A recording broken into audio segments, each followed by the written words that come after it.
এইবাৰ নিতুমণি শইকীয়াই উভতি ধৰিলে হিমন্ত বিশ্ব শৰ্মাক। নিতুমণি শইকীয়াই উভতি ধৰিলে হিমন্ত বিশ্ব শৰ্মাক।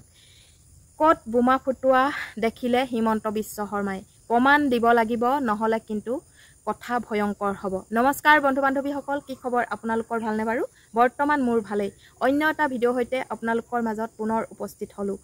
যোৱাকালিৰ পৰা হিমন্ত বিশ্ব শৰ্মা আৰু নিতুমণি শইকীয়াৰ মাজত এখন বাকযুদ্ধ হৈ আছে। সেই বাকযুদ্ধখন হৈছে কিহৰ পৰা গম পায়নে?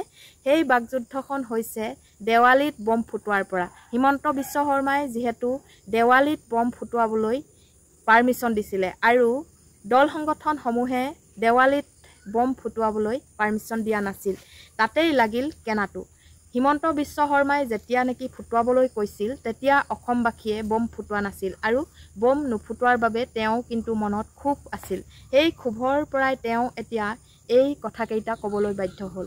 তাৰ পিছতে আকৌ ইলেকশ্যনৰ বতাহে পালে নিতুমণি শইকীয়াক। নিতুমণি শইকীয়াই প্ৰেছ ক্লাবত বোলে বম ফুটোৱালে। তেওঁলোকৰ নিৰ্বাচনৰ ৰিজাল্ট ওলাওঁতে তেওঁলোকে হেনো বম ফুটোৱালে। সেই কথাষাৰ এতিয়া হিমন্ত বিশ্ব শৰ্মাই সংবাদ মাধ্যমৰ আগত প্ৰকাশ কৰি কয় যে মই যেতিয়া বম ফুটোৱাবলৈ ক'লোঁ তেতিয়াতো তেওঁলোকে বহুত আবুল তাবুল বকিলে, কিন্তু মই কোৱাৰ পাছতেই তেওঁলোকে আকৌ কিহৰ বম ফুটোৱালে প্ৰেছ ক্লাবত।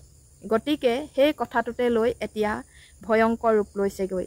হিমন্ত বিশ্ব শৰ্মাক কোনোবাই বোলে নিতুমণি শইকীয়াই বম ফুটোৱা ফটোসহ যোগান ধৰিলে, কিন্তু নিতুমণি শইকীয়াই এতিয়া সেই ফটো প্ৰুফ বিচাৰিছে হিমন্ত বিশ্ব শৰ্মাক। যদি হিমন্ত বিশ্ব শৰ্মাই দিব নোৱাৰে তেনেহ'লে কিন্তু এই কাণ্ডই ৰূপ ল'ব ভয়ংকৰ। গতিকে এই কথাবোৰ কিয় ইমান বহল হৈ গৈছে আপোনালোকে মন কৰিব পাৰিছেনে?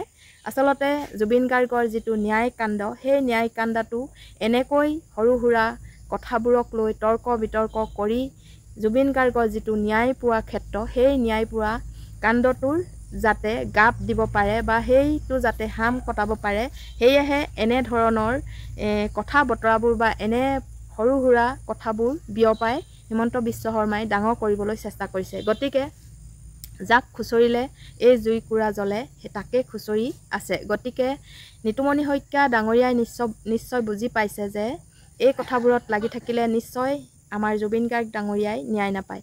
আৰু জুবিন গাৰ্গ ডাঙৰীয়াৰ ন্যায় পোৱাৰ ক্ষেত্ৰত আমি একেবাৰে সঁহাৰি পোৱা নাই, কাৰণ তেওঁ ন্যায় পাবনে নাপাব একমাত্ৰ ভগৱন্তই জানে আৰু CID SIT তেওঁলোকে জানে।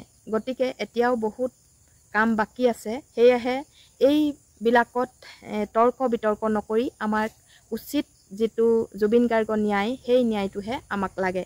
গতিকে মই কথাষাৰ আপোনালোকৰ আগত প্ৰকাশ কৰিলোঁ। ভাল লাগিলে লাইক, কমেণ্ট আৰু শ্বেয়াৰ কৰিবলৈ নাপাহৰিব। ধন্যবাদ।